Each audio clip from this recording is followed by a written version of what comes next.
மகிழ்ச்சியா இருக்கு. முதல்ல இந்த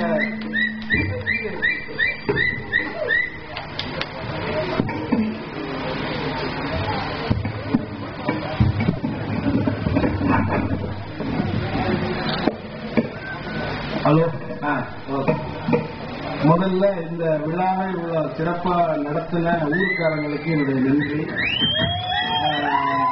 அதற்கு பிறகு இந்த விழாவுக்காக அரும்பாடுபட்டு தூங்காம சாப்பிடாம உழைச்ச மாவட்ட நிர்வாகி தலைவர் ராமகிருஷ்ணன், மாவட்ட செயலாளர் தம்பி எஸ் தேவர், பொருளாளர் சிதம்பரம், இவர்களை தாண்டி தொழிற்சங்கத்தினுடைய காமராஜ், ஜேபி, அதற்கு பிறகு முத்து, புரட்சி, இதை தாண்டி இவங்க எல்லாரையும் ஒட்டுமொத்த கோவை மாவட்ட நிர்வாகிகள் எல்லாரையும் பேரை சொல்லணும்னா அதுக்கே ஒரு நாள் ஆகும்.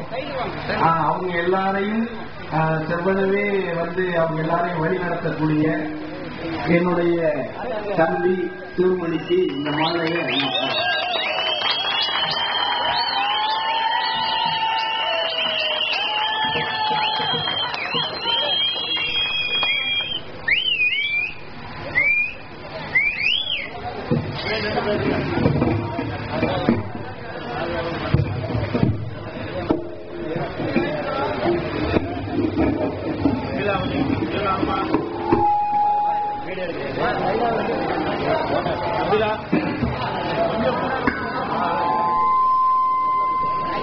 சும்மா நம்ம இங்க இருக்கிறவங்க வரைக்கும் கேட்டா போதும். அதுக்கு தகுந்த மாதிரி சவுண்ட கம்மியாவே வச்சுக்கணும். முதல்ல மேற்கு தொடர்ச்சி மலை அடிவாரத்துல ரொம்ப ரொம்ப அழகான ஒரு கிராமமா இது இருந்திருக்குது. இப்ப ஃபுல்லா லேவுட்டு ஆயிருக்குது. இருட்டில வரும்போது தெரியல எங்க கல்லா ஊழியது. பட் இருந்தாலும் இந்த இயற்கையான ஒரு சூழல்ல கிட்டத்தட்ட 400 ஆண்டுகளுக்கு முன்பாகவே இந்த மேற்கு தொடர்ச்சி மலை அடிவாரத்திலே மேற்கு தொடர்ச்சி மலை வழியாக இங்கே குடியமர்ந்து ஒட்டுமொத்த உலகத்திலே இருக்கக்கூடிய முக்குளத்தூர் மக்களுடைய வழித்தோன்றலாக இருக்கக்கூடிய இந்த காலையூர் கிராம தெய்வங்களை வணங்கி உங்கள் அத்தனை பேரையும் இந்த நேரத்தில் நான் சந்திச்சதுல ரொம்ப மகிழ்ச்சி அடைஞ்சுக்கிறேன். குறிப்பா இந்த முக்குளத்தூர் புலிப்படைங்கிற அமைப்பு எதுவும் அரசியல் நோக்கத்திற்காக ஆரம்பிக்கப்பட்ட அமைப்பு இல்லை. அதெல்லாம் எல்லாரும் தெளிவா தெரிஞ்சுக்கணும். அதே மாதிரி எந்த எதிர்பார்ப்பும், அதாவது இதை வச்சு ஏதாவது பிற்காலத்தில் ஒரு எம்எல்ஏ ஆயிரலாம், ஒரு எம்பி ஆயிரலாம், இல்ல ஒரு ஊராட்சி தலைவராயிரலாம், இப்படி எல்லாம் ஆசைப்பட்டு கீழ்த்தரமா யோசிக்கக்கூடியவன் நானும் இல்லை, என் கூட மேடையில் இருக்கிற எவனுமே இல்லை. அதே நேரத்தில் அப்ப எதுக்கு இந்த மாதிரி ஒரு விஷயம் எல்லாரும் கேட்கிறாங்க. ஒட்டு மொத்தமா எல்லாரும் என்ன கேட்கிறாங்க, நீங்க நல்லா நடிச்சுக்கிட்டு காமெடியெல்லாம் நடிச்சுக்கிட்டு சம்பாதிச்சுக்கிட்டு அங்க இங்க வீடு வாசல் வாங்கி சொத்தை சேர்க்கிறத விட்டுட்டு ஏன் நீங்க இந்த மாதிரி உங்களை எல்லாரும் உங்களை ரசிக்கிறாங்க, நீங்க உங்களை தனியா ஒரு சமுதாயத்தினுடைய ஒரு ஆளா உங்களை ஏன் நீங்க அடையாளம் காட்டிக்கிறீங்க அப்படின்னு கேட்கிறாங்க. எல்லா பத்திரிகையில கூட எல்லாரும் கேட்கிறாங்க. அவங்க கேட்கறவங்க மேல தப்பு இல்லை. அவங்க என் மேல உள்ள அக்கறையில கேட்கறாங்க, நல்லா இருக்கணும்னு அக்கறையில கேட்கறாங்க. பட் இருந்தாலும் நான் என்ன சொல்ல வரேன்னா, இந்த இனத்துல பிறந்தது நான் பெருமையா நினைக்கிறேன். இன்னொரு விஷயம் இந்த இனத்து மக்கள் யாரும் பார்த்து முகசுலிக்கிற ஒரு இனத்து மக்கள் கிடையாது. அதே மாதிரி இந்த இனத்துல பிறந்த மக்கள் ஒரு மனிதனுக்கு, ஒரு ஆதி தமிழனுக்கு இருக்கக்கூடிய அத்தனை நல்ல குணாதிசயங்களும் பொருந்திய இறைவனுடைய நேரடி குழந்தையாக இந்த உலகத்திலே படைக்கப்பட்ட இனம்தான் இந்த தேவர் இனம். அந்த இனத்துல நான் பிறந்தேன் அப்படிங்கிறது தப்பும் கிடையாது.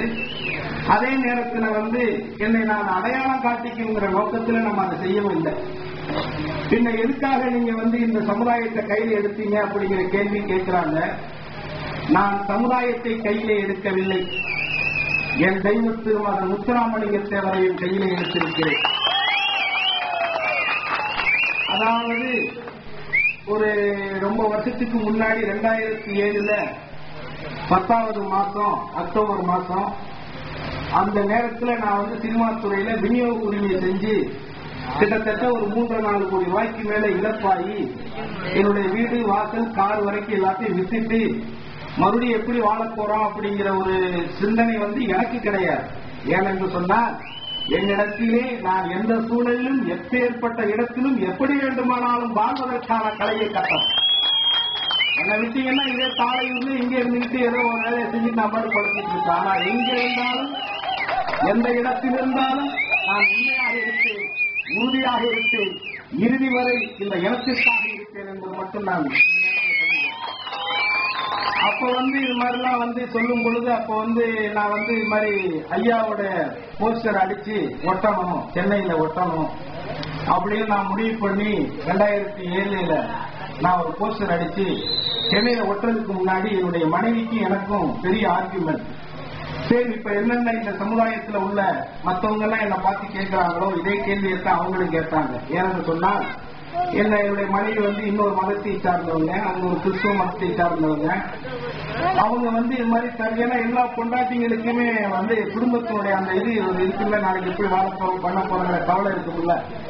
அப்ப கேட்கும் பொழுது நான் சொன்னேன், கிட்டத்தட்ட 63 இன்றைக்கு 2013 50 ஆண்டு காலங்களாயிருக்கிறது. தெய்வ திருமகன் பசுமன் முத்துராமலிங்க தேவர் இறந்து சரியாக 50 ஆண்டுகளாகிறது. இந்த 50 ஆண்டு காலத்துக்கு முன்னாடி இறந்து போன ஒரு தலைவனுடைய படத்தை நான் சென்னையில போஸ்டர் அடிச்சு ஒட்ட போறேன். உனக்கு இவர் யாருன்னு தெரியாது, ஆனால் இந்த போஸ்டர் ஒட்டினதுக்கு அப்புறம் தான் இவர் யாருன்னு, இவரை வச்சு நான் யாருன்னு இந்த தமிழ்நாட்டுக்கு தெரியும்னு சொல்லி சொன்னேன். அதே மாதிரி அடுத்த நாள் அந்த போஸ்டர் ஒட்டினதுக்கு பிறகு அந்த ஆட்சி பீடத்தில் இருந்த அந்த அரசாங்கத்தில் இருக்கக்கூடிய ஒரு முக்கியமான ஒரு விஐபி கிட்ட சொல்லி, ஏப்பா எதுக்கு இந்த மாதிரி கருணாநிதி மாதிரி போட்டோ எல்லாம் ஒட்டி இருக்கிறாருன்னு கேட்டார். எனக்கிட்ட கேட்டவர் நம்ம இனத்தை சார்ந்தவர் தான். அவர்கிட்ட நான் சொன்னேன், நீங்கள் இந்த இடத்துல தானே பிறந்திருக்கிறீங்க, உங்களுக்கு தெரியாதா 30ஆம் தேதி ஐயா நினைவு நாள் வருதுல்ல குரு பூஜை, அதுக்காகத்தான் அடிச்சு ஓட்டினேன், மற்றபடி எந்த அரசியல் நோக்கமும் இல்லை அப்படின்னு சொன்னேன். இறந்து 50 ஆண்டுகள் ஆன ஒரு தலைவர் அவருடைய போஸ்டரை அடிச்சு ஒட்டினதுக்கே ஒட்டுமொத்த தமிழ்நாட்டில் இருக்கக்கூடிய அரசியல்வாதிகள் அத்தனை பேரும் அதை ஊர்ந்து கவனிக்கிறாங்கன்னா அப்ப இவர் எப்பேற்பட்ட ஒரு தலைவராக இருந்திருக்கிறார். நம்ம இதைத்தான் யோசிக்கணும். அந்த மாதிரி ஒரு தெய்வ குணமிக்க ஒரு தலைவர் அவர்கிட்ட நான் அன்னைக்கு நான் லாஸ்டான டயத்துல கடைசியா இருக்கிற காரை கூட வித்துருவான் கருணாசினி இதே சினிமா துறையில் எல்லாரும் என்கிட்ட கேள்வி பேசும் பொழுது அன்னைக்கு நான் மனசிலே எனக்கு ஒரு வீரியத்தையும் ஒரு விவேகத்தையும் ஒரு புது ரத்தத்தை என் உடம்பிலே பாய்ச்சிய எனது தெய்வம் பசுமன் முத்துராமலிங்க தேவர். அதற்கு பிறகு நான் நகைச்சுவை நடிகனாக இருந்த நான் அவருடைய அருளுக்கு பிறகு கதாநாயகனாக மாறியிருக்கிறேன். அவருடைய அருள் கிடைத்த ஒரு நகைச்சுவை நடிகன் கதாநாயகனாக மாறுவதற்கான அருள் புரியக்கூடிய ஒரு தெய்வம் இன்றைக்கு இந்த உலகத்திலே இருக்கிறது என்று சொன்னால் அது பசுமன் முத்துராமலிங்க தேவர் மட்டும்தான். அதற்கு பிறகாக நான் கிட்டத்தட்ட அந்த 4.5 கோடி ரூபாயை வட்டியோடு 3 ஆண்டுகள் நானும் எனது மனைவியும் அயராது உழைத்து இன்றைக்கு கடன் இல்லாத ஒரு கருணாசாக வாழ்ந்து கொண்டிருக்கிறேன். உலகத்திலே நாம் தெய்வ சக்தியை தேடி எந்தெந்த கோவிலுக்கோ சென்று கொண்டிருக்கிறோம். எத்தனை நாட்கள் 48 நாட்கள் 68 நாட்கள் என்று விரதம் இருந்து கொண்டிருக்கிறோம். இப்படி என்னென்னமோ எவ்வளவு கோடி சாமியார்கள் சொல்கின்ற வார்த்தைகளை எல்லாம் நாம் உண்மை என்று நம்பிக்கொண்டிருக்கிறோம். ஒரே ஒரு முறை இந்த இனத்திலே பிறந்த உங்களை, இந்த இனத்திலே பிறந்தவன் என்ற உரிமையோடு அந்த அனுபவத்தை, அந்த மகிழ்ச்சியை, அந்த மகிமையை, அவருடைய அருளை பூர்ணமாக பெற்றவன் என்ற உரிமையோடு உங்களிடத்திலே சொல்லுகிறேன். ஒரே ஒரு முறை நீங்கள் பசுமன் வந்து வாருங்கள், அப்பொழுது தெரியும் உங்களுக்கு அவருடைய அருள். எந்த ஒரு கஷ்டமான நிலையும், எந்த ஒரு வேண்டுதலையும் உங்களுக்கு என்ன தோன்றுகிறதோ அந்த வேண்டுதலை அவரிடத்திலே, அவருடைய சமாதியிலே உள்ளாத்மமாக உண்மையோடு நீங்கள் வேண்டுதலை அங்கே வையுங்கள். அந்த வேண்டுதல் சரியாக 60 நாட்களில் நடக்கவில்லை என்று சொன்னால் இந்த கருணாசை வேண்டும் என்று நான் அவரை ஒரு சித்தராக பார்க்கின்றேன். அவரை என்னை வழிநடத்துகின்ற ஒரு கடவுளாக பார்க்கின்றேன். வருங்கால தமிழகத்தை அவருடைய சீரான ஆசையாக என்றைக்கு இந்த முக்குளத்தோ சமுதாயம் ஒன்றாக சேரப்போகிறது, ஒன்றாக சேர்ந்து என்றைக்கு அந்த தமிழகத்திலே சார்புகட்டையிலே பொறிபிடிப்பதற்கு உறுதியாக நிற்கப் போகிறது என்கின்ற கனவுகளோடு இன்றைக்கு சுற்றிக் கொண்டிருக்கின்ற அந்த ஆத்மாவுடைய நினைவுகளை, அந்த ஆத்மாவுடைய ஆசைகளை நிறைவேற்றுவதற்காக அவரால் கருணாஸ் என்பதை நீங்கள் மனதில் வைத்துக் கொள்ளுங்கள். எது வந்தாலும் சந்திக்க தயாரானவன் தான். பசியை, இளமையில் வறுமை, வறுமையே கொடுமை என்று ஔவையார் சொல்லுவார். வறுமை கொடுமை, அதனினும் கொடுமை இளமையில் வறுமை. அந்த வறுமையை நம்ம சின்ன வயசுல இருந்தே பார்த்தவங்க தான். இந்த கருணாஸுக்கு ஒன்னும் சினிமா நடிகருங்கிறதோ அதெல்லாம் கிடையாது. இன்னொரு விஷயம் முதல்ல நாம இங்க எல்லாருமே முதல்ல தமிழர். நான் ஒரு கலைத்துறையில நடிகனாயிருக்கிறேன். இந்த கலைத்துறையில நடிகனாயிருக்கிறேன்னா எல்லா தரப்பட்ட மக்களையும், என்னுடைய மொழி சார்ந்த, என்னுடைய இனம் சார்ந்த எல்லா சமுதாய மக்களையும் சந்தோஷப்படுத்துவதற்காக இந்த பிறப்பை நான் எடுத்திருக்கிறேன். அதிலே நான் எந்த குறையும் வைப்பதில்லை. எனது தம்பிகள் சொன்னது போல் நாம் யாருக்கும் தாழ்ந்தவரல்ல, நமக்கும் யாரும் தாழ்ந்தவரல்ல என்கின்ற மனநிலையை நீங்கள் மனதிலே வைத்துக் கொண்டு மனிதனை மனிதனாக மதிக்க வேண்டும். மனிதனுடைய மனிதநேயத்தோடு நீங்கள் பழக வேண்டும். மனித பிறப்பு என்பது ஒரு மகத்தான பிறப்பு. அந்த பிறப்பை செம்மையான வழியிலே வழிநடத்த வேண்டும். ஒட்டுமொத்தமாக இந்த உலகம் உருவான காலத்திலே இருந்து, இந்த மனித ஜாதிகள் உருவான காலத்திலே இருந்து மனிதனையும் மக்களையும் மானையும் மண்ணையும் அன்றும் இன்றும் என்றும் காப்பதற்காகவே இறைவனால் படைக்கப்பட்ட ஒரு இனம் இந்த இந்தியாவிலே இருக்கிறது என்று சொன்னால் அது தேவ சமுதாயம். இவர் எந்த மனிதர்களை யாரை வேண்டுமானாலும் தன்னுடைய அன்பால், தன்னுடைய பேச்சால், தன்னுடைய நம்பிக்கையால், தன்னுடைய பாசத்தால் அரவணைத்து செல்லக்கூடிய அனைத்து சமுதாய மக்களையும் அன்போடும் பண்போடும் பாசத்தோடும் அரவணைத்து செல்லக்கூடிய ஒரு சக்தி படைத்த ஒரு குணம் நமது குலத்துக்கு, இனத்துக்கு இருக்கிறது என்பதை நீங்கள் மனதிலே வைத்துக் கொள்ளுங்கள். முன்னோர்களை பற்றி பேச வேண்டும் என்று சொன்னால் நாம் பேசிக்கொண்டே இருக்கலாம். நமது வரலாற்று உண்மைகள் மறைக்கப்படுகிறது என்பதற்காகத்தான் நான் அருமை அண்ணன் சண்முக சுந்தரத்தோடு அவர்களோடு சேர்ந்து நாங்கள் ஒரு ஒளிநாளா வெளியிட்டோம். நமது வரலாற்று உண்மைகள் எல்லாம் அதுல இருக்கும். அது எல்லாத்தையும் நீங்க கேட்டீங்கனாலே தெரியும். ஆனால் அதற்கு முன்பாக ஒன்றை சொல்லுகிறேன். இந்த சமுதாயம் என்பது இன்றைக்கு நேற்று உருவான சமுதாயம் கிடையாது. இது முதல் குடி, இது மூத்த குடி. இங்கே தமிழ் என்கின்ற மொழி உருவாவதற்கான ஒரு இனமான ஒரு இனம் இந்த சமுதாய இனம் என்பதை நீங்கள் மனதில் வைத்துக் கொள்ள வேண்டும். அதாவது எந்த அளவுக்கு இது உண்மையான, எந்த அளவுக்கு இது ஒரு பழமையான, எந்த அளவுக்கு ஒரு இதிகாசமான ஒரு இனம் என்பதற்கு ஒரே ஒரு எடுத்துக்காட்டு, சூரசம்ஹாரம் நடத்துவதற்காக திருச்செந்தூரிலே, நமது திருச்செந்தூர் முருகர் கோவிலிலே சூரசம்ஹாரம் நடக்கும் அனைவருக்கும் தெரிந்தது. அவருடைய வரலாற்று புராண கதை என்ன என்று நீங்கள் யோசித்து பார்த்தீர்களே. ஆனால் சிவபெருமான் திடீரென்று தனது மகன் முருகனை, ஒரு இளம் பாலகனை, ஒரு அரக்கனை, அரிகாசுரன் என்ற அரக்கனை அழிப்பதற்காக மகனே நீ சென்று வா என்று சொல்லுகின்றார். உடனே துணைவியார் பார்வதி அவர்கள், ஈசனே என்ன இது முட்டாள்தனமான காரியம் செய்கிறீர்கள், ஒரு பச்சிலம் குழந்தையை அவ்வளவு பெரிய அரக்கனோடு போரிடுவதற்கு அனுப்புகிறீர்களே, உங்களுக்கு சிந்தனை இல்லையா என்று கேட்கின்ற பொழுது அந்த ஈசன் சொல்லுகின்றார், தேவி நான் நமது மகனை அங்கே அனுப்புவதற்கு காரணம், அங்கே ஒரு தளபதி ஒருவன் இருக்கிறார். அவன் 1000 யானைகளுக்கு சமமானவன். அவனுடைய பெயர் எம்பெருமான் முருகனுக்கே தளபதியாக இருந்த வீரமாகுத்தேவனுடைய வம்சமனாக இருந்த வம்சம் என்பதை மட்டும் நீ மனதிலே ஆழமாக பதிவு செய்து கொள். இறைவனுக்கே காவல் காத்த குடும்பம், இறைவனுக்கே காவல் காத்த குடும்பம். அந்த குடும்பத்தினுடைய வழிவழியாக வந்த ஒரு ஜன்மதிதான் இன்னைக்கு இங்கு இருக்கக்கூடிய இந்த உறவு. அது மட்டுமல்ல, இந்த தாலியூர் என்பது மேற்கு தொடர்ச்சி மலை அடிவாரத்திலே இருக்கிறது என்று சொல்கிறீர்கள். மேற்கு தொடர்ச்சி மலை அடிவாரம் என்று சொன்னால் நிச்சயமாக இங்கே மலைகளிலே வாழக்கூடிய மலைஜாதி மக்கள் நிறைய பேர் இருப்பார்கள். அவர்களெல்லாம் உதாசீனப்படுத்தி விடாதீர்கள். அவர்களெல்லாம் நமது உறவினர்கள். நீங்கள் மனதிலே வைத்துக் கொள்ளுங்கள். ஏனென்று சொன்னால் ஒரு உலகத்தினுடைய உண்மை ஒன்று மறைக்கப்பட்டுக் கொண்டிருக்கிறது. ஆனால் அந்த உண்மையை வெளிப்படுத்திக் கொண்டே இருக்கும். இந்த முக்குளத்தூர் குடிப்படை அந்த உண்மையை வெளிப்படுத்திக் கொண்டேதான் இருக்கும். அது என்னவென்று சொன்னால், உலகத்திலே இருக்கக்கூடிய நேஷனல் ஜியோகிராபி என்கின்ற சேனல், டிஸ்கவரி என்கின்ற சேனல், அது இல்லாமல் ஜெர்மனியிலே இருக்கக்கூடிய மனித உருவம், மனிதன் முதன்முறையாக இந்தியாவிலே முதன்முறையாக மனிதனாக உருவான இனம் யார் என்பதற்கான ஒரு ஆராய்ச்சி கிட்டத்தட்ட 22 ஆண்டுகளாக நடந்தது.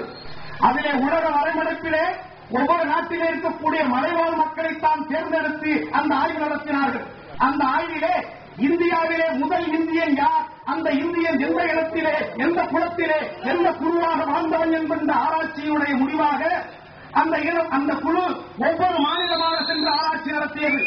இறுதியாக தமிழகத்திற்கு அந்த ஆராய்ச்சி செய்வதற்காக தமிழகத்திற்கு அந்த ஆராய்ச்சி செய்ய வந்தபொழுது மதுரை மாவட்டத்திலே இதே மேற்கு தொடர்ச்சி மலை அதிகாரத்தில் இருக்கக்கூடிய என்கின்ற கிராமத்திலே பிறந்த விரும்பாண்டி என்கின்ற ஒரு இளைஞனுக்குத்தான் அந்த TN 130 என்கின்ற உயிரை இருந்திருக்கிறது என்று சொல்கிறது.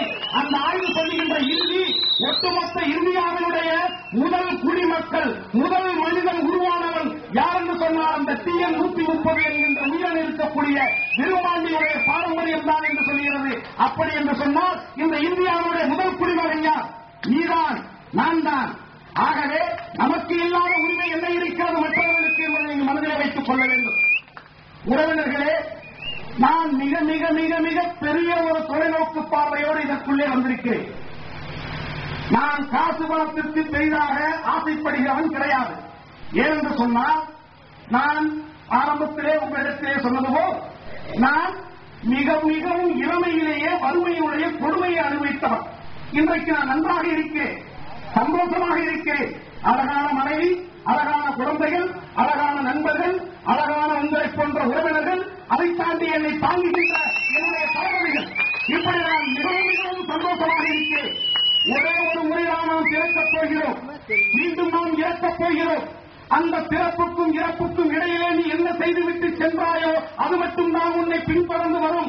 அந்த ஒரே ஒரு எண்ணத்திற்காகத்தான் நீ எதையாவது இறந்தால் மட்டும்தான் நீ சிறையாக முடியும். அப்படி நீ சிறையாக வேண்டும் என்று சொன்னால் நீ இறந்தாக வேண்டும். அப்படி இந்த இனத்திற்காக ஒரு முறை பிறந்த இந்த இனத்திற்காக மறுமுறையில் நான் பிறக்க வேண்டும் என்கின்ற ஆசைக்காக இந்த இனத்திற்காக நான் என்னை இழக்க தயாராகிவிட்டேன்.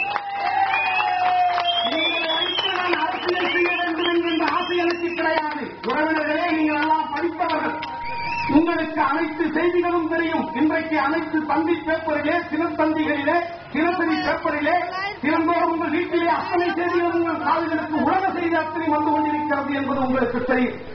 ஆகவே உங்களை அவ்வளவு எளிமையாக யாரும் ஏமாற்றிவிட முடியாது. நான் கேட்பது என்னவென்று சொன்னால், நான் உங்களிடத்தில் எதிர்பார்ப்பது என்ன? உங்களுடைய அன்பு. இன்னைக்கு நான் 30 கிராமங்களுக்கு என்னுடைய தம்பிகள் கூட்டிச் சென்றார்கள். அந்த 30 கிராமத்திலே என்னுடைய தாய்மார்கள், குழந்தைகள், என்னுடைய தம்பிமார்கள் என் பின்னாடி சாப்பிடாமல் ஓடி ஓடி ஒளியாந்தார்களே. அந்த பைக்கிலே அந்த சட்டையில் போட்டுக்கொண்டு திரிந்தார்களே, பச்சை தண்ணியும் பிஸ்கட்டையும் சாப்பிட்டுக் கொண்டு காலையிலும் என் கூட பத்தினியாக அலைந்தார்களே. இவர்களிடத்திலே காசை கொடுத்து கூப்பிட முடியுமா? பணம் கொடுத்தால் வருகின்ற கூட்டமா? முழுக்க உண்மையான உணர்வு இந்த இடத்திலே பிறந்த உணர்வுக்காக ஒருவன் சரணாசி என்கின்ற ஒருவன் தன்னுடைய திறப்பட வாழ்க்கை போனாலும் பரவாயில்லை, என்னுடைய சமுதாயம் முக்கியம் என்கின்ற உணர்வுக்காக வந்திருக்கின்றான். அந்த உணர்வுக்கு நான் உண்மையாக இருக்க வேண்டும் என்கின்ற உன்னுடைய உணர்வுக்கு நான் உண்மையாக இருப்பேன். நான் எதை வேண்டுமானாலும் விட்டுக் கொடுப்பேன். எல்லா திரைப்படத்தில் மட்டும்தான் நடிக்க முடியும். என் இடத்து முன்னால் எனக்கு நடிக்க தெரியாது. என் இடத்து முன்னால் நான் இருபதாகத்தான் இருப்பேன். உறவினர்களே, என்ன சாதிக்க வேண்டும்? என்னுடைய எதிர்கால பிரச்சனைகள் எதற்காக ஒரு நடிகனாக இருக்கின்ற நான் இப்படி ஒரு சமுதாயம் என்கின்ற உங்களை அத்தனை பேரை ஒன்று சேர்க்க வேண்டும் என்கின்ற ஒரு நோக்கத்தில் நான் ஏன் சுற்றிக் கொண்டிருக்கிறேன் என்று சொன்னால் காரணம் இருக்கிறது. நான் இந்த சமுதாயத்துடைய சட்டையை எடுத்துக்கொண்டு போட்டதற்கான காரணம் இருக்கிறது. எதிர்கால இளைஞர்கள், எதிர்காலாவது சந்ததிகள் இந்த பூமியிலே மானத்தோடு வாழ்வதே பிரச்சனை என்கின்ற ஒரு கேள்வி இருக்கிறது. அந்த மானத்தோடு வாழ்வதற்கு, அதாவது பணம் போனால் பரவாயில்லை, சொத்து போனால் பரவாயில்லை, எது போனாலும் பரவாயில்லை, ஆனால் நம்முடைய மானம் போய் வாழ்ந்தவன் வேணுமா என்பதை மட்டுமே அந்த மானம் போய்விடக் கூடாது என்பதற்காகத்தான் இன்றைக்கு இந்த தமிழகத்தில் இருக்கக்கூடிய அனைத்து தரப்பட்ட மக்கள் ஒவ்வொரு இடமாக ஒவ்வொரு குழுவாக பிரிந்து வாழ்ந்து கொண்டிருக்கிறார்கள். தமிழர்களுக்கான உணர்வுகள் இன்றைக்கு மங்கிக் கொண்டிருக்கிறது என்பது உண்மைதான். அது யாராலும் மறைக்க முடியாதுதான். ஆனால் அதே நேரத்திலே ஒவ்வொரு சமுதாயமும் தனக்கென்று ஒரு பாதுகாப்பை ஏற்படுத்தி வைத்திருக்கின்ற பொழுது, ஒவ்வொரு சமுதாயத்திற்கும் ஒரு தலைவர்கள் இருக்கின்ற பொழுது, ஏன் ஒரு தாழ்த்தப்பட்ட மக்களுக்காக ஒரு திருமாவளவன் தலைவராக இருக்கின்ற பொழுது, ஒரு பாட்டாளி மக்கள் கட்சியினுடைய வணிகர்களுக்கு தலைவராக ராமதாஸ் இருக்கின்ற பொழுது, ஒரு பல்லர் சமுதாயத்தை சார்ந்த மக்களுக்கான கிருஷ்ணசாமி அவர்கள் தலைவராக இருக்கின்ற பொழுது, ஜான்பாட்டியின் தலைவராக இருக்கின்ற பொழுது, ஏன் இந்த தேவர்களுக்காக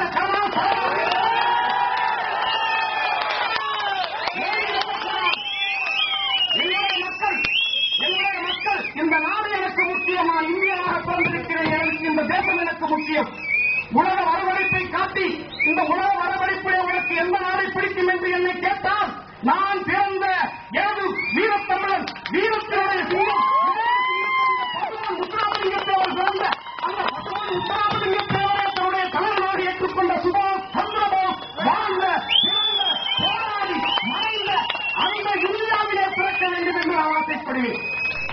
அதே இந்தியாவிலே எந்த மாநிலத்திலே பிறக்க வேண்டும் என்று ஆசைப்படுகிறார் என்று கேட்டால், என்னுடைய இனம் கலந்த என்னுடைய மொழி சார்ந்த என்னுடைய தமிழர்கள் வாழ்கின்ற இந்த தமிழகத்திலே பிறக்க வேண்டும் என்று நான் கேட்கிறேன். அந்த தமிழர்கள் வாழ்கின்ற இந்த தமிழர்கள் இருக்கக்கூடிய ஒரு 3 மதம், ஒரு கிறிஸ்துவம், இஸ்லாம், இந்து என்று 3 மதமும் இருக்கக்கூடிய பல ஜாதிகள் இருக்கக்கூடிய 312 ஜாதிகள் இருக்கக்கூடிய இந்த தமிழகத்திலே எனக்கு எந்த ஜாதி பிடிக்கும் என்று சொன்னால், எனக்கு தேவர் ஜாதி பிடிக்கும் என்று சொன்னார். நான் உங்களை வைத்து அரசியல் செய்யவோ இல்லை உங்களை வைத்து தவறான வழி நடத்தி அதிலே ஆதாயம் சேர்வதற்காக நான் இங்கே வரவில்லை. எதிர்காலத்திலே நமது சந்ததிகள் வாழ்வதற்கு வழி இல்லாமல் இன்றைக்கே நாம் எந்த நிலையிலே இருக்கிறோம் என்பது உங்கள் அத்தனை பேருக்கும் தெரியும். இன்னும் வரக்கூடிய காலகட்டங்களில் மாற்று சமுதாய மக்கள் எல்லாம் நம்மை விட்டு தாண்டி எங்கேயோ சென்று விடுவார்கள். மூத்த குடி, முதல் குடி, ஆண்ட குடி, அரசர் குடி என்கின்ற வெறும் வெட்டு பந்தாக்களும் மேலை பேச்சுகளை மட்டுமே வைத்துக் கொண்டு நாம் மேலும் மேலும் தாழ்ந்து போகக்கூடிய ஒரு எதிர்காலம் இருக்கிறது. அதை இன்றைக்கு நாம் நிவர்த்தி செய்ய வேண்டும் என்பதற்காகத்தான் நான் இதற்குள்ளே வந்திருக்கின்றேன். நான் ஒட்டுமொத்தமாக உங்களுக்கு என்று சொன்னால், நீங்கள் யாராக வேண்டுமானாலும் இருங்கள், நீங்கள் எந்த கட்சியிலே வேண்டுமானாலும் இருங்கள், அண்ணா திராவிட முன்னேற்ற கட்சியில் இருங்கள், திராவிட கட்சியில் இருங்கள், திக கட்சியில் இருங்கள், ஏன் மானம் கட்ட காங்கிரஸ் கட்சியில் இருங்கள், தேமுதிகவில் இருங்கள், ஆனால் நீங்கள் எங்கிருந்தாலும் எந்த சூழ்நிலையில் இருந்தாலும் ஏழையாக இருந்தாலும் பணக்காரராக இருந்தாலும் சரி, நீங்கள் எங்கிருந்தாலும் எப்படி இருந்தாலும் தேவராக இருங்கள். மீண்டும் பிறக்கப் போவதில்லை. உறவினர்களே, எதற்காக நான் அங்கி நேற்று எல்லோருக்கும் தெரியும், வருகின்ற 1ஆம் தேதியுடைய படம் வெளியிட இருக்கிறது. சந்தமாமா என்கின்ற படம் வெளியாக இருக்கிறது. சினிமா என்பது வேறு, சினிமா என்பது முழுக்க வேறு. நான் ஆணித்தரமாக சொல்லுகிறேன், கலைக்கு மொழி கிடையாது, மதம் கிடையாது, ஜாதி கிடையாது, எந்த கர்மமும் கிடையாது. கலை கலை, அதை ரசிக்கின்றவருடைய பார்வையிலே இருக்கிறது. ஒருவன் அதையும் மீறி கலையை ஜாதியின் பார்வையை பார்க்கின்றார் என்று சொன்னால் அப்பேற்பட்ட தமிழர் எனக்கு தேவையில்லை. ஏன் இன்றைக்கு நீங்கள் வாழ்ந்து கொண்டிருக்கின்ற இந்த வாழ்க்கைக்காக ஆதி முதல் அங்கம் வரை இழந்த ஒரு இனவராகின்ற தேவரிடம் அந்த இனத்தை பார்க்கின்ற பொழுது உங்களுக்கு இலக்காரமாக இருக்கிறதா? இந்த நாடு எப்படி இருக்க வேண்டும், வீடு எப்படி இருக்க வேண்டும், ஒரு அரண்மனை எப்படி இருக்க வேண்டும், வீரர்கள் எப்படி இருக்க வேண்டும், நிர்வாகம் எப்படி இருக்க வேண்டும், நிதிநிலைகளை எப்படி கையாள வேண்டும், நீர்கள் எப்படி இருக்க வேண்டும், விவசாயம் எப்படி இருக்க வேண்டும், குதிரைப்படை, யானைப்படை, புலிப்படை முதற்கொண்டு அத்தனைகளையும் உருவாக்கி இந்த உலகத்துக்கு கற்றுக் கொடுத்த ஒரு பாரம்பரியமிக்க இனவராக இந்த தேவரிடம். இந்த இனத்தை பார்த்தால் உங்களுக்கு இலக்காரமாக இருக்கிறதா? இன்றைக்கும் கையிலே இருக்க மாட்டார். இந்த மண்ணுக்காக மடிந்தவர்களுடைய வரலாறு நீங்கள் படித்து பார்த்தீர்களே, ஆனால் இந்த மண்ணுக்காகவும் இந்த இனத்திற்காகவும் இந்த தேசத்திற்காகவும் ஒட்டுமொத்த தமிழர்களை காக்கின்ற ஒரு படையாக அன்றைக்கும் இன்றைக்கும் என்றைக்கும் இந்த இடம் இருக்கும் என்பதை நான் இங்கே ஆணித்தரமாக சொல்லிக்கொள்கிறேன். நாங்கள் மனிதர்களை மதிக்கக்கூடியவர்கள், மனிதர்களோடு அன்பாக பழகக்கூடியவர்கள். எந்த ஒரு இனத்திற்கு யாரோ ஒருவன் எல்லா இனத்திலுமே கெட்டவனும் இருப்பான், நல்லவனும் இருப்பான். நீங்கள் வெகுமதியாக இருக்கின்ற குணாதி செய்தியை பாருங்கள். ஒரே ஒருவன் தவறு செய்து விட்டான் என்பதற்காக ஒட்டுமொத்த இனத்தையும் குறை சொல்லாதீர்கள். நாங்கள் அப்படிப்பட்டவர்கள் அல்ல, நாம் அப்பேற்பட்டவர்கள் அல்ல. நான் சொல்லுகின்றேன், எதற்காக நான் இன்றைக்கு அவரை இடம் என்று சொல்லுகின்றேன்? மாற்று இனத்தார் மக்களே, நீங்கள் என்னை தவறாக புரிந்து கொள்ளாதீர்கள். நான் எந்த ஒரு இனத்திற்கும், எந்த ஒரு மனிதனுக்கும், எந்த ஒரு மொழிக்கும், எந்த ஒரு மதத்திற்கும் நான் எதிரானவன் என்றைக்குமே கிடையாது. ஏனென்று சொன்னால், எதற்காக இது சொல்லுகிறேன் என்று சொன்னால், ஒட்டுமொத்தமாக ஒன்றை சிந்தித்து பாருங்கள். இன்றைக்கு இருக்கக்கூடிய சூழலிலே இந்த உலகத்தை உருவாக்குவதற்காக விடுதலை போராட்ட காலகட்டத்திலே 1712 பிறந்து 25 மன்னரானவர் காப்பட்ட பிடித்தவர்கள். அவர் இந்த ஒட்டுமொத்த உலகத்திலேயே வெள்ளையரை எதிர்த்த முதல் இந்தியன், அதிலும் தமிழன் என்கின்ற வரலாறு மறைக்கப்பட்டிருக்கிறது. இது உண்மை. ஆனால் இப்பேற்பட்ட வரலாறு மறைக்கப்பட்டுக் கொண்டே இருந்தால் என்ன, எதிர்காலத்தில் என்னவாகும்? ஒன்றையும் இன்னொரு விஷயத்தை உங்களுக்கு சொல்லுகிறேன். 1957 பிறகு 3 ஆண்டுகள் புடிச்சங்குளத்திலே நமது தெய்வ திருமகன் பசுமன்னார் புடிச்சங்குளத்திலேயே இருந்தார், வெளியில் வரவில்லை. 3 ஆண்டுகள் கழித்து முதல் முறையாக மதுரை சவுக்கு மைதானத்திலே பொதுக்கூட்டத்திலே பேசுகிறார். அப்போது பேசுகின்ற பொழுது ஒரு உண்மையை சொன்னார். இந்த இந்தியாவுடைய தேசத்தை காப்பதற்காக, இந்த இந்தியாவை ஆளுமை செய்வதற்காக, ஆட்சி செய்வதற்காக என்னுடைய தலைவன் சுபாஷ் சந்திர போஸ் மீண்டும் வருவார் என்று சொன்னார். ஆனால் அவை அன்றைக்கு பொய் என்றும் கேலி என்றும் பிதற்றுகிறார் என்றும் அன்றைக்கு இருந்த அரசியல்வாதிகள் சொன்னார்கள். குறிப்பாக காங்கிரஸ் தலைவர்கள் அத்தனை பேரும் பசுமன் முத்துராமன் லிங்கத்துடைய கருத்துக்களை விரிவாகவும் தவறாகவும் சித்தரித்து பேசினார்கள். ஆனால் இன்றைக்கு நடந்திருக்கிறது என்ன? கடந்த சில நாட்களாக ஒவ்வொரு பத்திரிகையிலும் வந்து கொண்டிருக்கின்ற செய்தி என்ன? நீங்கள் படித்தீர்களா, படிக்கவில்லையா என்பது எனக்கு தெரியாது, இருந்தாலும் தெரிந்து கொள்ளுங்கள். சுபாஷ் சந்திர போஸுடைய தேசிய படையிலே, ஐஎன்ஐ படையிலே இருந்த லட்சுமி என்கின்ற ஒரு வீரமங்கை சமீப காலத்திலே இறந்தார்கள். அது உங்கள் அத்தனை பேருக்கும் தெரியும். அவர் அன்றைக்கு பணி செய்த காலகட்டத்திலே, அவரை தேடி அடைந்த காலகட்டத்திலே, அவர் மட்டும் அவரை கிட்டத்தட்ட இறந்ததாக சொல்லப்பட்டதற்கு பிறகு 19 வருடங்கள் கழித்து ரஷ்யாவிலே ஒரு சிறையிலே கொத்தடிமையாக அடைக்கப்பட்டிருந்த அந்த இடத்திலே 100 அடி தள்ளி நின்று அவர்தான் சுபாஷ் சந்திர போஸ் நீ பார்த்துக்கொள் என்று சொல்லியிருக்கிறார்கள். அதை கண்ட அந்த லட்சுமி அவருடைய டைரியிலே குறிப்பிட்டிருக்கிறார். அந்த ரஷ்யாவிலே தான் இன்றைக்கும் நமது சுபாஷ் சந்திர போஸுடைய உடல் அடக்கம் செய்யப்பட்டிருக்கிறது. யாருக்குமே தெரியாத ஒரு விஷயத்தை, யாருக்குமே தெரிந்திருக்க முடியாத ஒரு விஷயத்தை, எந்த ஒரு விஞ்ஞான வளர்ச்சியுமே இல்லாத ஒரு காலகட்டத்திலே, எந்த ஒரு தொலைத்தொடர்புகளும் இல்லாத ஒரு காலகட்டத்திலே எப்படி அதை அத்தனை தீர்க்கமாக, ஒரு தீர்க்க தரிசியாக எப்படி அதை சுபாஷ் சந்திர போஸ் அவர்கள் உயிரோடு தான் இருக்கிறார், என்னுடைய தலைவன் சாகவில்லை என்று எப்படி சொன்னார் பசுமன் முத்துராமலிங்கத்தேவர்? அதுதான் அவருடைய சக்தி, அதுதான் அவருடைய வெள்ளை.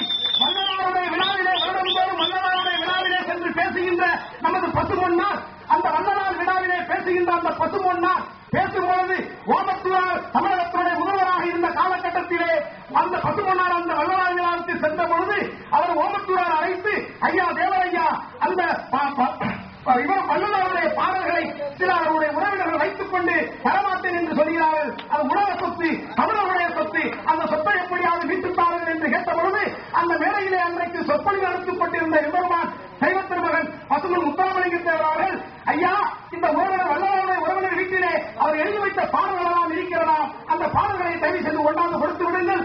ஏனென்று சொன்னால் நீங்கள் கொடுத்தால் அது தமிழர்களுக்கு போய் செல்லும், அந்த ஆன்மீக கடமை அது மக்களிடத்திலே போய் செல்லும். அந்த நல்ல கருத்துக்களை நாம் மக்களுக்கு வருங்கால சந்ததிகளுக்கு தெரியப்படுத்த வேண்டும். அதை தயவு செய்து எடுத்துக்கொண்டு வாருங்கள் என்று சொன்னார். உங்களுக்கு 1/2 மணி நேரம் டைம் தருகிறேன், அதற்குள் நீங்கள் எடுத்துக்கொண்டு வாருங்கள். அப்படி எடுத்துக்கொண்டு வரவில்லை என்று சொன்னால் 1/2 மணி நேரம் கழித்து அறியேன் அந்த என்ன பாடல் அந்த புத்தகத்தில் அந்த ஓலைச்சுவடியிலே இருக்கிறதோ அதை நான் ஒப்புக்கிறேன் என்று சொல்லி அடுத்த 1/2 மணி நேரத்துக்கு பிறகு அவர்கள் யாரும் வரவில்லை என்றவுடன் கண்ணை மூடி அந்த ஏற்றிலே இருந்த அத்தனை வல்லநாடு எழுத்துக்களையும் மனப்பாடமாக ஒப்பந்ததற்கான வரலாறு இந்த பூமியிலே இருக்கிறது. அப்பேற்பட்ட ஒரு தெய்வம் சீமித்த ஒருத்தரைத்தான் நாங்கள் தலைவராக எடுத்திருக்கிறோம். என்னுடைய தலைவர் நேர்மையானவர், சொல்லுக்கு வல்லமைக்கும் வீரத்திற்கும் உண்மையானவர், நினைத்ததை செய்ததை சொன்னதை செய்து காட்டியவர். இந்த மக்களுக்காகவும் அறிஞர் மக்களுக்காகவும் அனைத்து தரப்பட்ட மக்களுக்காகவும் தன்னுடைய கடைசி சொத்து வரை தன்னுடைய வாழ்க்கையை, தன்னுடைய வாழ்வையை அர்ப்பணித்த ஒரு தலைவரை ஒரு ஜாதிய தலைவராக சித்தரிப்பதிலே எனக்கு மிகப்பெரிய கோபம். அந்த கோபத்தினாலேதான் இதை நான் கையிலே எடுத்தேன். ஒரு ஜாதிய தலைவராக இருக்கின்ற பசுமன் முத்துராமலிங்கத்தேவருக்கு எப்படி பாராளுமன்றத்தில் சிலை வைப்பார்கள்? ஒரு ஜாதிய தலைவராக இருக்கின்ற முத்துராமலிங்கத்தேவருக்கு எப்படி கல்கத்தாவிலே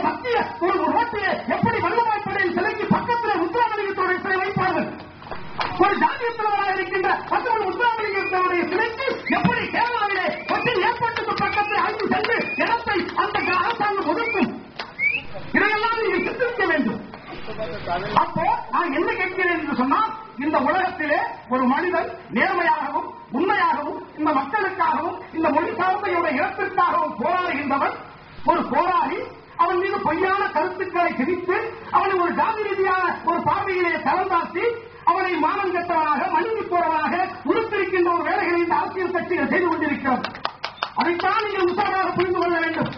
நான் என்ன சொல்கிறேன் என்று சொன்னால், இங்கு யாருக்கு வேண்டுமானாலும் அடிமையாக இருக்கட்டும், யாரு எந்த ஒரு போதைக்கு வேண்டுமானாலும் அடிமையாக இருக்கட்டும். தயவு செய்து தேவன் யாருக்கும் அடிமையாக இருக்காது.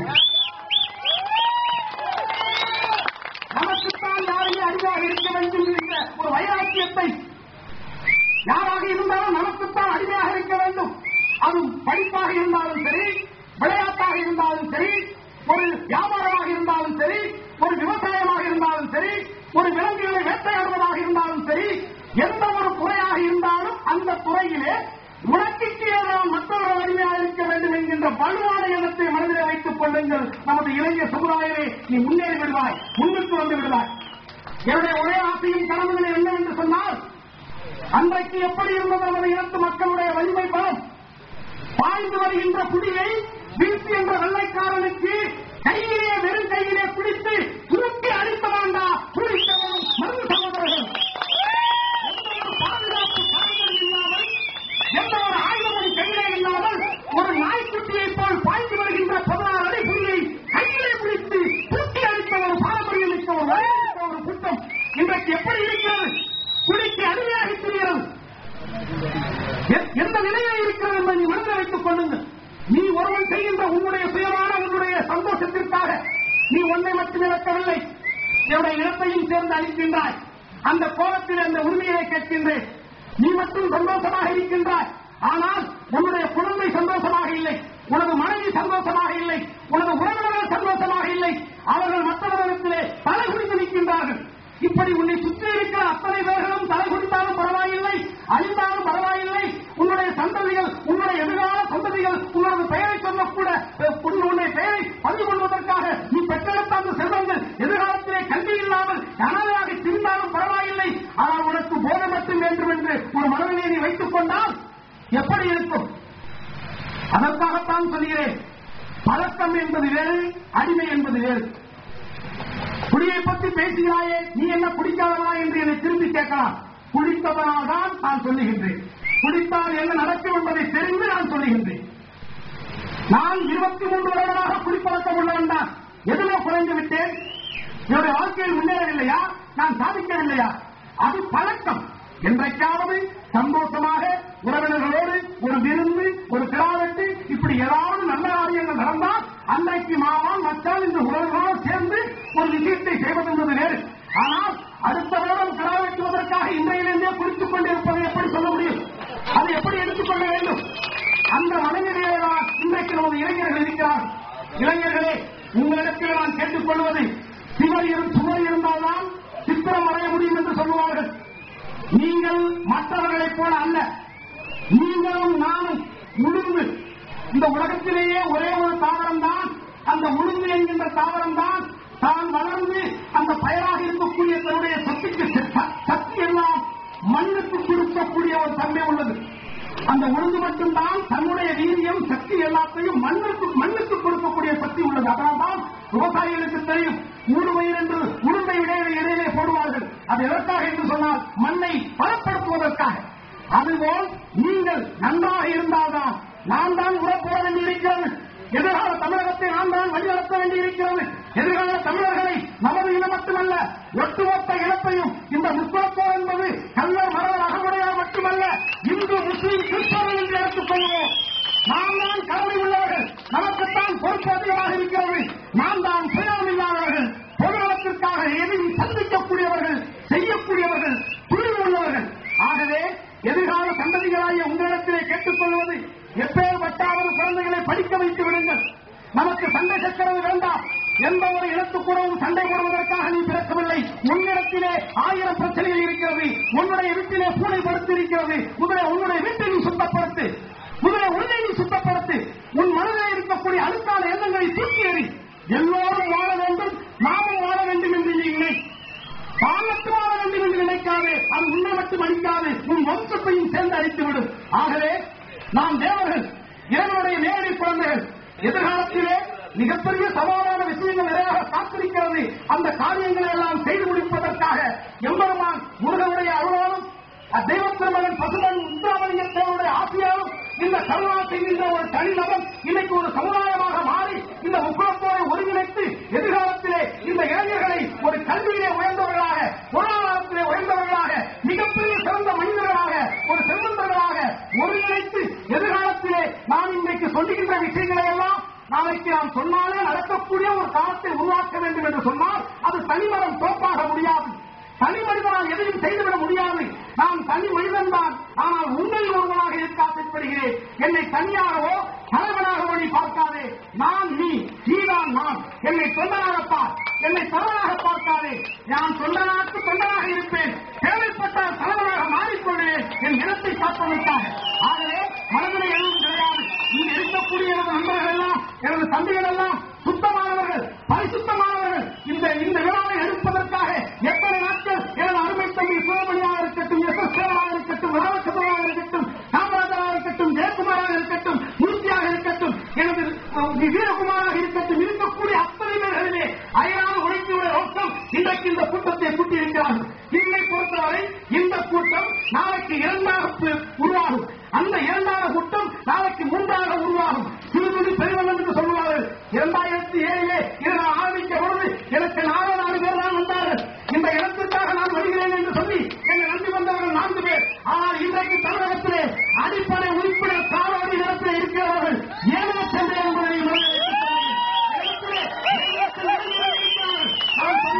செய்வதற்காக இருக்கிறார்கள். ஆனால் ஒன்றை மட்டும் சொல்லிக் கொள்கிறேன், தாய்மார்களுக்கு குறிப்பாக என்னுடைய சகோதரிகளுக்கு சொல்லிக் கொள்கிறேன். நீங்கள் எப்படி உங்களுடைய குழந்தையை பார்த்து ஒரு பள்ளியிலே படிக்க வைக்க சேர்த்து விடுவீர்களோ, எப்படி உங்களுடைய குழந்தையை பார்த்து ஒரு நல்ல கல்லூரியிலே உங்கள் குழந்தையை படிக்க அனுப்புவீர்களோ, எப்படி நீங்கள் பார்த்து அனைத்து பொருத்தங்களும் சரியாக இருக்கிறதா என்று நீங்கள் தேர்வு செய்து எப்படி ஒரு மாப்பிள்ளைக்கு உங்கள் பிள்ளைகளை கல்யாணம் பண்ணி கொடுக்கிறீர்களோ, அதை போல முழுமையாக நம்பி உங்கள் வீட்டிலே புறக்கின்ற ஒவ்வொரு பெண்ணையும் பையனையும் என்னை நம்பி என் முப்பத்தோர் குறிப்புரை நம்பி அனுப்புங்கள். அவர்களை பாதுகாப்பேன், அவர்களை வாழ்க்கைக்காக நிறைய செய்ய நான் தயாராக இருக்கிறேன் என்பதை ஆணித்தரமாக சொல்லி எந்த சூழ்நிலையிலும் எந்த ஒரு காலகட்டத்திலும் இந்த இடம் வெறும் தனக்காக வாழ்கின்ற செயல கூட்டம் அல்ல. இது ஒரு பொதுநலமிக்க